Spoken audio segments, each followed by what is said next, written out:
நிச்சயமா சொல்றேங்க, உங்க கர்மாவை தனி ஒருவனால வெல்லவே முடியாது. வாழ்க்கையில எத்தனையோ பிரச்சனைகள் இப்ப வரைக்கும் முடிவுக்கு வரல. உங்களுக்கு நல்ல மனசு இருக்குது, நீங்க உண்மையா இருக்கீங்க, நிறைய முயற்சிகள் செய்கிறீங்க. ஆனாலும் உங்களுக்கு அவப்பெயரும் தோல்விகளும் தர்ம சங்கடமும் தான் இருக்குது. நிச்சயமா இந்த பதிவு ஒரு பெரிய மாற்றத்தை ஏற்படுத்தியே தீரும். 2026 வெற்றி ஆண்டா கொண்டாடணும்னு அன்பே சாயில முடிவு பண்ணியிருக்காரு சாயப்பா. அடுத்தது இந்த 3 மிக மிக முக்கியம். இந்த 3ஐயும் எந்த ஒரு மனுஷன் சரியா பயன்படுத்துறானோ அவனுக்கு 2026 ஒரு பிரம்மாண்டமான வெற்றி விழாவாக வரும். 70 வயசுல ஒரு சாய்ராமுக்கு மிகப்பெரிய மாற்றத்தை சாய்பா ஏற்படுத்தியிருக்காரு. அப்போ உங்களுடைய வாழ்க்கையில அவருடைய பங்கு அப்படின்னு ஒன்று இருக்குது. ஆனா நீங்க அவரை அலட்சியப்படுத்துறதுல முதல் ஆளா இருக்கீங்க. உங்க மனசு எது மாதிரி செய்திகளை தேடுது தெரியுமா? எதெல்லாம் தர்மத்தை மீறி சில வார்த்தைகள் இருக்குதோ அதை கொண்டாடுது. நல்லவைகளை பார்க்கவோ கேட்கவோ உங்களுக்கு நேரமே இல்லை. அதனால தான் கடவுளும் உங்களுக்கு எந்த நேரத்தையும் கொடுக்கல. இப்போ மாறலைன்னா எப்பையும் மாற முடியாது. ஸோ அவர் இருக்கிறதும் உங்ககிட்ட இல்லாததும் உங்களுடைய கையில் தான் இருக்குது. தவிர உங்கள் கர்மாக்கள் உங்களை முடிக்கணும்னு நினச்சதுன்னா சட்டுன்னு முடிச்சிடும்.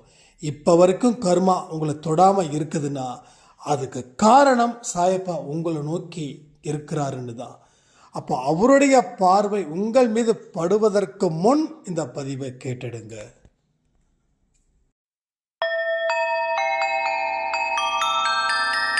ஓம் சாயிரா சாயிரா, ஓம் சாயிரா சாயிரா, ஓம் சாயிரா சாயிரா, அன்பே சாயிரா, பேரன்பே சாயிரா, அகிலம் தளிக்க ஆத்மா விழிக்க அனுதினம் சாயிரா, எங்கள் அன்பே சாயிரா.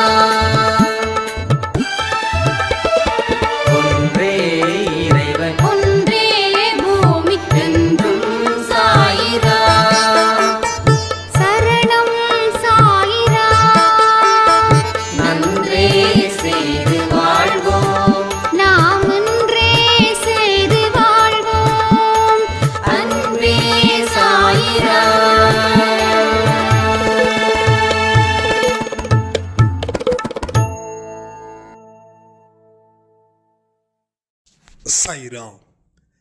என் உயிரின் உயிரானவர்களே,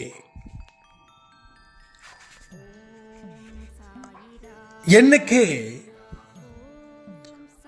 சாயப்பாவுடைய பாதத்தில் நீங்க சரணாகதி அடையிறீங்களோ அன்னைக்கு உங்களை பிடிச்சிருக்கக்கூடிய அத்தனை தரித்திரங்களும் பலத்தை இழக்க செய்யும்.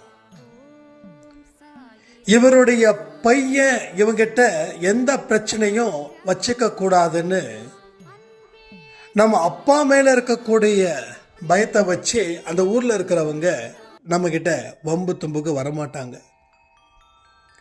ஒருவேளை நம்மளுடைய பேக்ரவுண்டு பலகீனமா இருந்துச்சுன்னா நிச்சயமா நம்ம கிட்ட நிறைய பேர் மோதுவாங்க. அதே தான் இங்கேயும் நடக்குது. எதுவுமே பண்ண வேண்டாங்க. நீங்க செய்யக்கூடிய ஒவ்வொரு செயலும் உங்களுக்கு வெற்றி பெறல. அதனால மிகுந்த துக்கத்தில் நீங்க இருக்கீங்க. சரியா?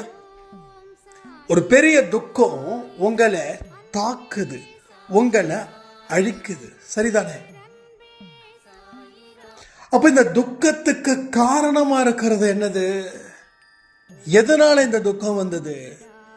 கண்டிப்பா அதுல கர்மாவும் கலந்திருக்கும், இல்லாம இல்லை. ஏன் ஒருத்தவங்களுக்கு பயம் இருக்குது, ஒருத்தவங்களுக்கு ஏன் பயம் இல்லை? ஏன் ஒருத்தவங்க 10 அடியில வெற்றி பெறுறாங்க, ஒருத்தவங்க 1,00,000 அடி போனா கூட வெற்றி அடையல? அப்ப அங்க ஏதோ ஒரு விஷயம் இருக்குது, நடக்குது, அது அத்தனையும் முடக்குது, எல்லா விஷயத்தையும் முடக்குது. அப்ப என்ன அர்த்தம்? உங்க செயல் நல்லா இருக்கு, உங்க முயற்சி நல்லா இருக்கு, உங்க உழைப்பு நல்லா இருக்கு, இதை தாண்டி இந்த மூட நம்பிக்கையெல்லாம் வச்சிருப்பீங்களே, இந்த ஜாதகம் குறி அது இது எல்லாமே நல்லா இருக்கு. அப்ப ஏன் இவ்வளவு பெரிய ஒரு பிரச்சனை முட்டுக்கட்டையா நிக்குதுன்னா அதுக்கு காரணம் கர்மா. அப்ப அந்த கர்மாவை ஒழிக்க முடியுமா? அதற்கு உருவம் இருந்துச்சுன்னா நாம 4 பேரை வச்சு அதை அட்டாக் பண்ண முடியும். அதுக்கு உருவம் இல்லை. அப்போ கடவுள் யாரு? உருவம் இல்லாதவர். அவரை நேரா பார்க்க முடியுமா? நேரா பார்த்து தொட முடியுமா? தொட முடியாது. அப்புறம் அவரும் உருவம் இல்லை. அப்ப கடவுளும் உருவம் இல்லாதவர், கர்மாவும் உருவம் இல்லாதது.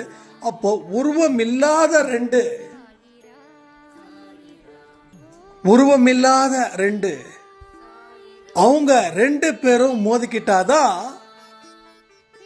நமக்கு நன்மைகள் கிடைக்கும்.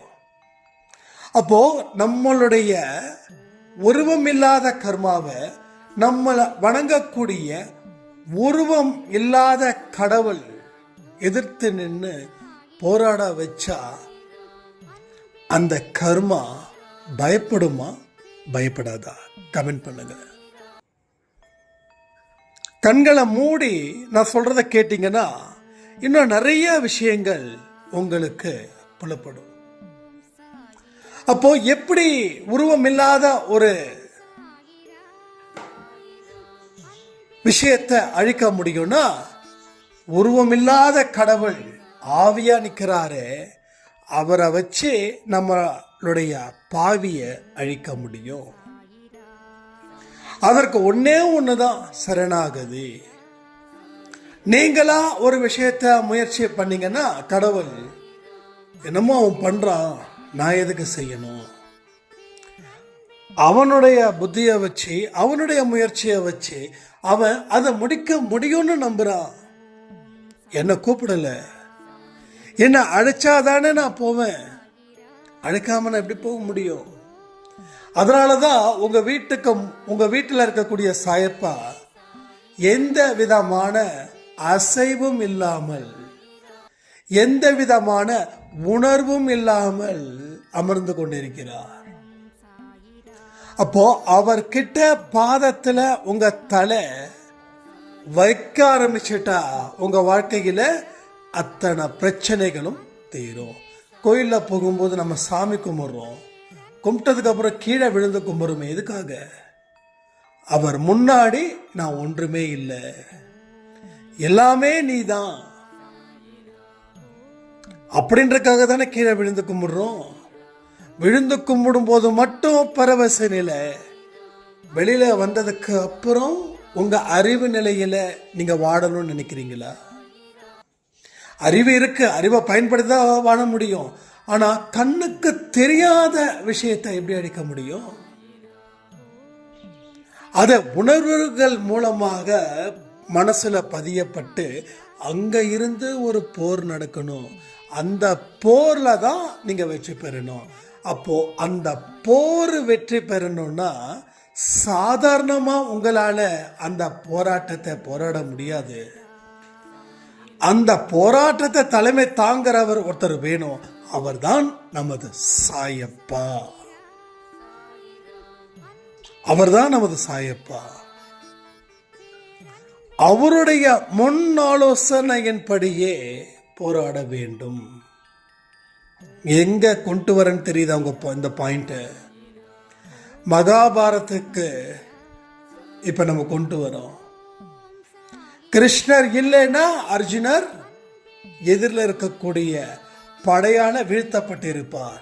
ஏன்னா எதிரில் இருக்கக்கூடிய படைகள் இவங்க வச்சிருக்கக்கூடிய படையை விட 2 மடங்கு வாய்ந்தது. 2 மடங்குக்கு மேலே. நான் சொன்ன ஒரு எக்ஸ்ட்ரா பாயிண்டை வச்சு நான் சொல்கிறேன். ஆனால் அதிகமான படைபலம் இருக்குது. ஏன்னா அர்ஜுனர் புலம்புறாரு கிருஷ்ணர்கிட்ட, அவங்கக்கிட்ட அது இருக்குது, அவங்கக்கிட்ட இது இருக்குது, இவங்களை எப்படி போராட முடியும், இதெல்லாம் சொந்தம் இல்லையா, பந்தம் இல்லையா, அப்படி இவங்களை ஜெயிச்சு தான் நான் அரியணை ஏற்றுக்கணுமா, ஐயோ அப்படின்னு சொல்லி அலறாரு. கிருஷ்ணர் ஒவ்வொரு விஷயமா சொல்றது தான் பகவத்கீதை. அப்போ கிருஷ்ணர் தேரோட்டியா இல்லைன்னா அர்ஜுனர் அந்த எதிர்முனை தாக்குதல இருந்து வீழ்த்தப்பட்டிருப்பார், முடிஞ்சிருக்கும். அப்போ இன்னைக்கு வரைக்கும் அந்த அதர்மம் இன்னும் தலை தூக்கி இருக்கும். இன்னைக்காவது அதர்மம் இருக்குது, நான் இல்லைன்னு சொல்லல, ஆனா தலை தூக்கல. நல்லவர்களும் இங்க வாழ்கிறார்கள், லைக் அன்பே சாய் ஃபேமிலிஸ் போல. ரைட்டா? அப்போ நம்மளுடைய வாழ்க்கைன்ற போராட்டத்துக்கு முடிவு கட்டணும். முடிவு கட்டணும்னா வெற்றி முடிவு கட்டணும், தோல்வி இல்லை, வெற்றி முடிவு கட்டணும். அதற்கு என்ன தேவைப்படுது? அவருடைய துணை, அவருடைய பலம், அவருடைய பிளஸ்ஸிங், அவருடைய ஆலோசனை, இது எல்லாம் தேவைப்படுது. இது தேவைப்பட்டாதான் இங்க எல்லாமே நடக்கும். இல்லைன்னா எதிரில் நீங்க அவங்க முன்னாடி போயிட்டாவே எளிதில் வீழ்த்தப்படுவீர்கள். வீழ்த்தப்படுவதற்கு இதுதான் முதல் காரணமா இருக்கு. 2வது காரணம் போதிய அறிவு இல்லாதது. கடவுளுடைய ஆசீர்வாதம் இருக்கு, கடவுள்கிட்ட சரணாகதி அடைஞ்சிட்டீங்க, ஆனாலும் கடவுள் எத்தனையோ விஷயத்த உங்களுக்கு வாய்ப்புகளை கொடுக்கிறாரு. உன்னோட அறிவை பலப்படுத்து, உன்னோட அறிவை பலப்படுத்து. இப்ப நான் அந்த பதிவுல சொல்றேனே, இதுவும் அவர் சொன்னதுதான், அவர் சொல்லிக்கிட்டு இருக்கிறது தான். அறிவை பலப்படுத்து. நீ வந்துட்ட, என்னை வணங்கிட்ட, என் பாதத்துல சரணாகதி அடைஞ்சிட்ட, ஆனா உன்னோட அறிவை பலப்படுத்தாம இருக்கிறியே. அறிவை பலப்படுத்து. உனக்கு போதுமான அறிவை நான் கொடுத்துருக்கேன். அறிவை பலப்படுத்தி போராடு. நீ அறிவை பலப்படுத்தினாதான் நான் என்ன விஷயத்த சொல்றேன் அப்படின்றது உனக்கு தெரியும். இல்லைன்னா ஒன்றும் தெரியாது, ஒன்றும் புரியாது. என்ன நடக்குது, என்ன நடந்துகிட்டு இருக்குதுன்னு நினைக்கிறதுக்குள்ள நீ காணாம போயிடுவ. இது சத்தியமான உண்மை. சரி, அறிவை பலப்படுத்தியாச்சு, அவர்கிட்ட சரணாகதி தத்துவத்தை அடைஞ்சாச்சு, அந்த அவரோட காலில் நம்ம தலைய வச்சாச்சு. 3வது ஏதாவது இருக்குதா? அன்பை சாய் குடும்பத்தில் இருக்கிறவங்களுக்கு தெரியும். 3வது என்னங்க? கமெண்ட் பண்ணுங்க, சட்டுன்னு கமெண்ட் பண்ணுங்க. நான் சொன்னதை கேட்டுட்டு கமெண்ட் பண்ணக்கூடாது. முதல்ல என்ன பண்ணோம்? அவரோட பாதத்தில் தலைய வச்சோம். ஸோ சமாதானம், சரணாகதி எல்லாரும். அடுத்தது என்ன பண்ணோம்? அறிவை பயன்படுத்தணுமா? அறிவை பயன்படுத்தணுமா? அறிவை பயன்படுத்தியாச்சா?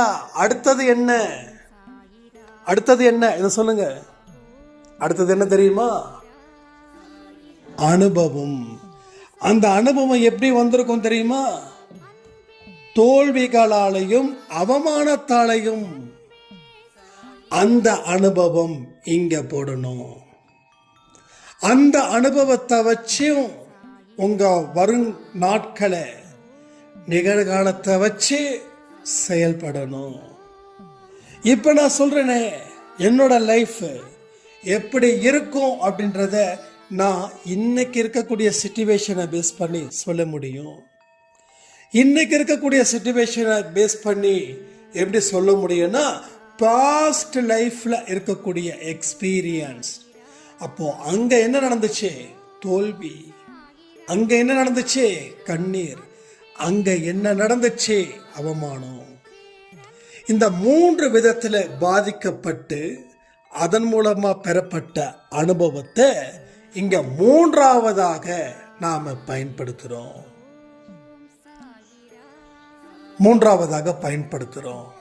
அப்போ இந்த அந்த அறிவை தாண்டி இருக்கக்கூடிய அனுபவம் ரொம்ப பெருசு. இங்க பல பேர் அறிவுபூர்வமா இருக்கும், ஆனா அனுபவத்தை விட்டுட்டோம்.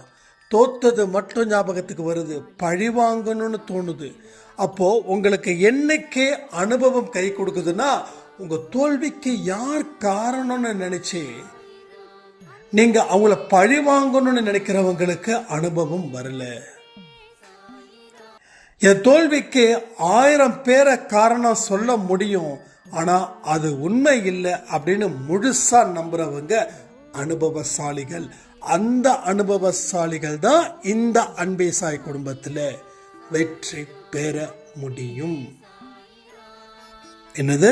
வெற்றி பெற முடியும். இப்ப சொல்றேனே, 2026 ஒரு வெற்றி ஆண்டாவே நம்ம கொண்டாடலாமா? ஏன்னா நான் இன்னைக்கு மதியானம் சொன்னேன், வெற்றி வேணுமா, சந்தோஷம் வேணுமா, நிம்மதி வேணுமா? இங்க எது அதிகமா தேவைப்படுதுன்னு பார்த்தா வெற்றி. ஏன்னா வெற்றி அடைஞ்சவன் வெற்றியை பத்தி கவலைப்பட மாட்டான், சந்தோஷம் இருக்கிறவன் சந்தோஷத்தை பத்தி கவலைப்பட மாட்டான். ஸோ நிம்மதி இருக்கிறவன் நிம்மதி இல்லைன்னு சொல்லி ஃபீல் பண்ணுவான், அவனுக்கு தேவை நிம்மதி. ஸோ என்னோட பாயிண்ட்டை நான் நிம்மதிக்கு கொடுத்தேன். ஆனா இங்க நிறைய பேர் அந்த வெற்றி பக்கமே போகல. ஒரு சாய்ராம் சொல்றாங்க, தூங்கி எழுந்திருச்சு காலையில கண்ணை முழிச்சு பார்த்தா பயமா இருக்குது, இன்னைக்கு இருக்கக்கூடிய பிரச்சனைகளை எப்படி சமாளிப்ப அப்படின்னு. அப்போ அவங்களுக்கு நிம்மதி தேவையா? அப்போ வெற்றி அடைஞ்சாதான் சந்தோஷம் அடைஞ்சதுக்கு அப்புறம் தான் நிம்மதி. ஸோ 2026 ஆண்டு வெற்றிகரமான ஆண்டாக நம்ம கொண்டாடலாமா? கொண்டாடணும். என்ன கொண்டாடலாமாவா? கொண்டாடணும். கொண்டாட்டத்துக்கு தான் நம்ம இப்ப கஷ்டப்படுறோம். உங்களுக்கு நம்பிக்கை இருந்துச்சுன்னா சொல்லக்கூடிய விஷயத்தை செய்யுங்க. 2026 ஆண்டு, இந்த ஆண்டு டிசம்பர் மாசத்துல அழகா அற்புதமா நம்ம கொண்டாடலாம். இந்த 3 விஷயம்தான் உங்களுக்கு முக்கியம். 1 சரணாகதி, 2வது அறிவு, 3வது அனுபவம். இந்த 3த்தையும் 30% வைக்கலாம். மீதி 10% எங்கன்னு தெரியுதுங்களா? அது என்ன தெரியுமா?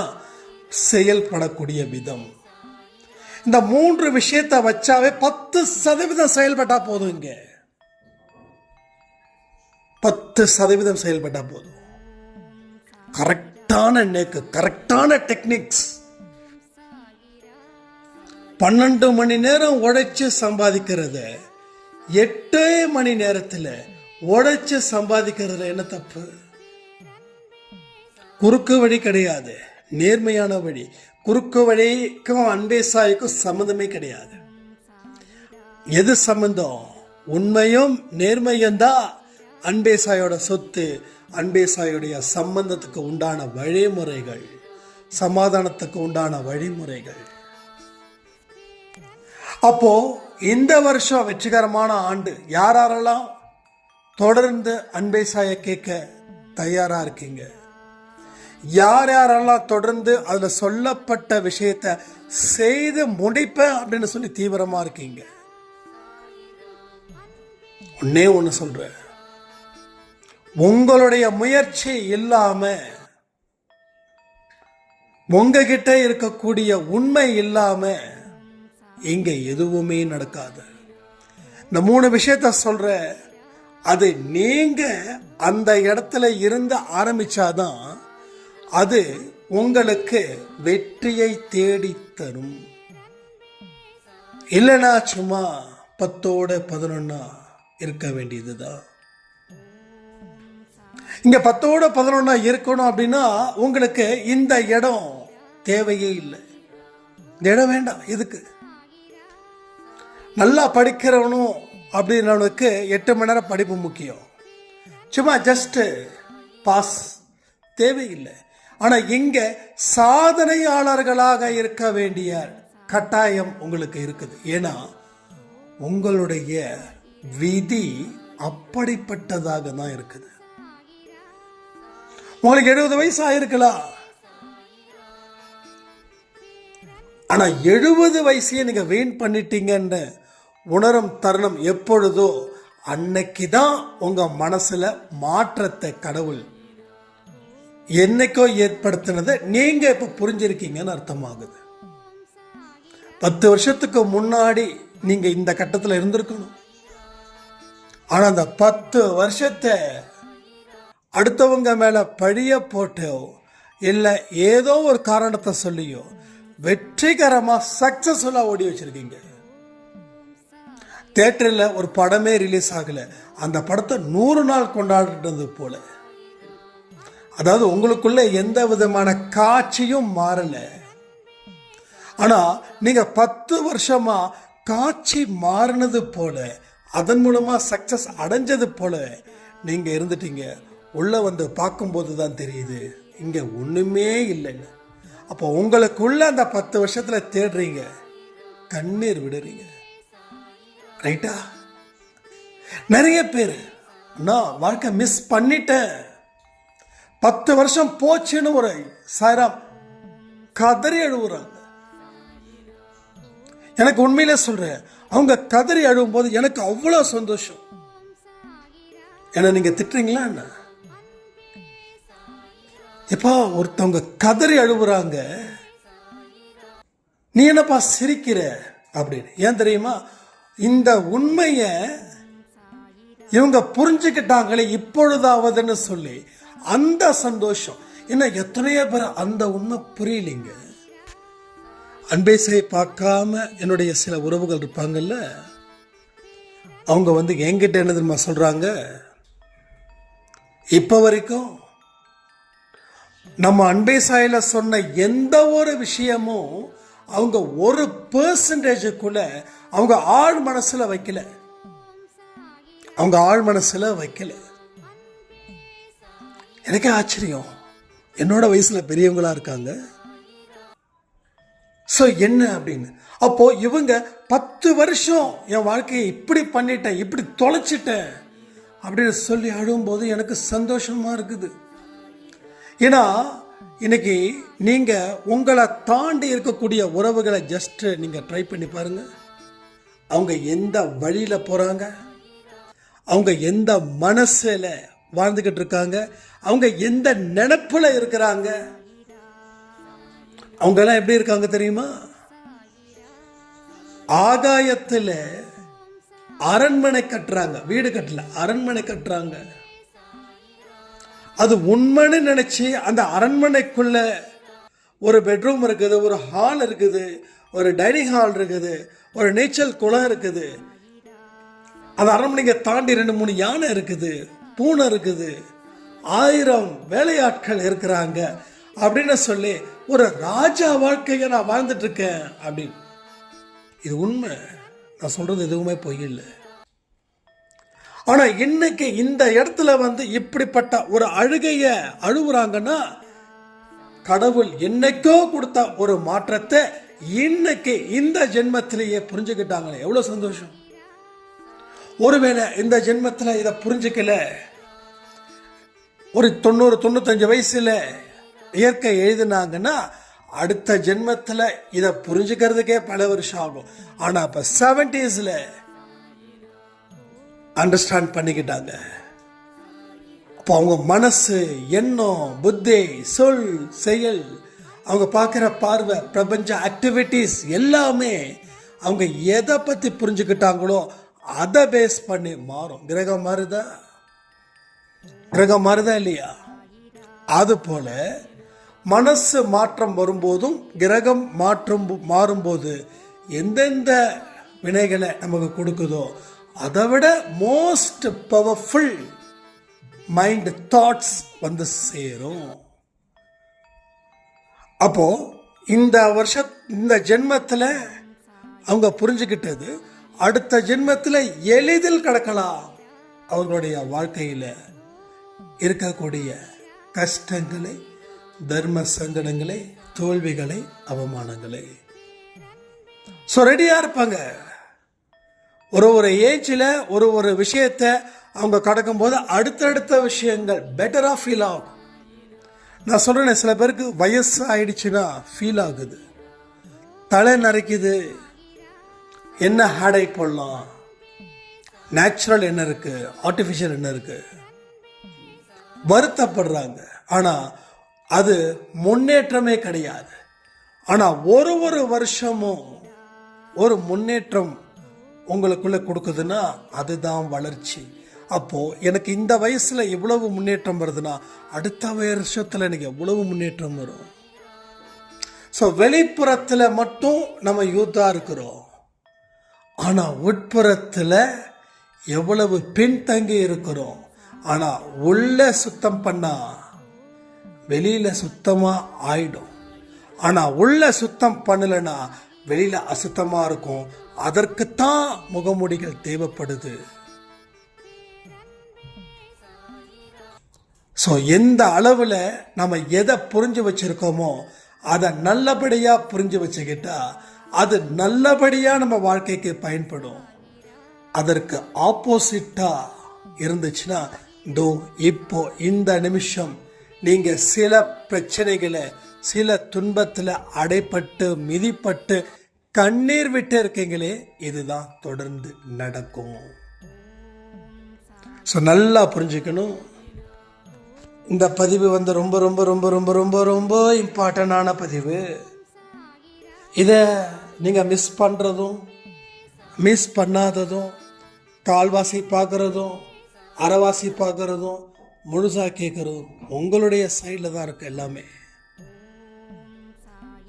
ஒன்னே ஒன்று மட்டும் புரிஞ்சுக்கணும், எதுவுமே கண்ணை மூடி கண்ணை திறக்கிறதுக்குள்ள நடந்துடாது. உங்க அறிவு கண்ணை, உங்க மனக்கண்ணை திறக்கணும், புரிஞ்சுக்கணும். ஏன்னா இப்பதான் நம்ம பார்க்கிறோம் இந்த உலகத்தையே. இப்பதான் இந்த உலகத்தையே பார்க்கிறோம். இந்த உலகத்தை பார்க்கிறோம், இந்த உலகத்தில் இருக்கக்கூடிய தன்மைகள் அறிஞ்சுக்கிறோம். அதற்கு தகுந்த மாதிரி நம்ம மனநிலையை மாற்றிக்கிறோம். அதற்கு தகுந்த மாதிரி எண்ணங்களை உருவாக்குறோம். அதற்கு தகுந்த மாதிரி செயல்களை செயல்படுத்துகிறோம். அதற்கு தகுந்த மாதிரி வாழ்க்கையை வாழ முயற்சி செய்கிறோம். அப்போ விதை போடணும், செடியாகணும், மரமாகணும், பூவாகணும், காயாகணும், கனியாகணும். அதானே இயற்கை கொடுத்துருக்கக்கூடிய பாடம். அப்படிதானே நம்ம வாழ்க்கையும் இருக்கும். என்ன அது மரம், நம்ம மனுஷன், அதுக்கு 5 நமக்கு 6, அவ்வளோதான் வித்தியாசம். அதுக்கு இருக்கக்கூடிய பொறுமை கூட ஆறறிவு அற்புதமான ஆற்றல் கொண்ட மனுஷனுக்கு இல்லை. எங்கேயாவது ஷார்ட்கட் இருக்கா? இவர் என்ன மனசை மாற்றணுன்றாரு, எண்ணங்களை புதுசாக சேர்க்கணுன்றாரு. நாளைக்கு காலையில் வீட்டில் ஒருத்தன் பிரச்சனை பண்ண போகிறான், அவன் என்ன பண்ண போகிறான், ஏது பண்ண போகிறான்னு தெரியல. இவர் பாட்டுக்கும் விதை போடணுன்றாரு, காயாகணும், கனியாகணுன்றாருன்னா அவன் அவ்வளோதான் அப்படின்ற மாதிரி நினைக்கிறவங்களுக்கு எந்த சொல்யூஷனும் கிடையாது. நீங்கள் யோசிச்சு பாருங்களேன், எந்த வழி? அவன் வரான்னு சொல்லிட்டு நீங்கள் வீட்டை லாக் பண்ணிட்டு போகிறது தவிர வேற எதையுமே செய்ய மாட்டீங்க. அவன் வந்தான், நின்னான், பார்த்தான், வீடு லாக் ஆகிருது, போயிட்டான். அடுத்த நாளும் வந்தான், நின்னான், பார்த்தான், வீடு லாக் ஆகிருது, போயிட்டான். அடுத்த 3வது நாள் வந்தான், நின்னான், பார்த்தான், பக்கத்து வீட்டுக்காரன்ட்ட கேட்பான், எங்கெங்க அவங்க நேற்றுலாம் வீட்டு தானே இருந்தாங்க. சரிங்க, எப்போங்க வருவாங்க? அவங்க ஒரு 10 மணிக்கு வந்துடுவாங்க. அடுத்த நாள் நீங்கள் வந்தா போயிடுவீங்க, 10 மணிக்கு வருவீங்க. அவன் கரெக்டாக 10 மணிக்கு தெரு முக்கில் நிற்பான். இப்போ வந்தான், நின்னா, உங்களை பார்த்தா, உங்கள் சட்டப்பைய பிடிச்சி உங்களை கேட்டான். அந்த வார்த்தைகள் தெருவே கேவலமாக பார்க்குது உங்களை. இதுதானே நடக்குது. அதுக்கு நாளே வந்தான், பார்த்தான், நின்னான். அப்போவே சொல்லியிருந்தா ப்ராப்ளம் இல்லைல்ல. ஸோ ப்ராப்ளத்தை ஃபேஸ் பண்ணுறதை தாண்டி எதையுமே உங்களால் சக்ஸஸ் பண்ண முடியாது. ப்ராப்ளத்தை ஃபேஸ் பண்ண தான் உங்கள் மன உறுதி அதிகரிக்குது. அது நல்ல நல்ல வழிகளை ஏற்படுத்துது. அந்த வழியில் நீங்கள் ட்ராவல் பண்ணுறீங்க. இதுதான் நடக்குது, இப்படி தான் நடக்கும். புரிஞ்சுக்கிட்டவங்களுக்கு வாழ்க்கை ஈஸி, புரியாதவங்களுக்கு வாழ்க்கை கஷ்டம்னு சொல்லி இந்த பதிவை நான் முடிக்கிறேன். ஜெய் சாய்ராம்.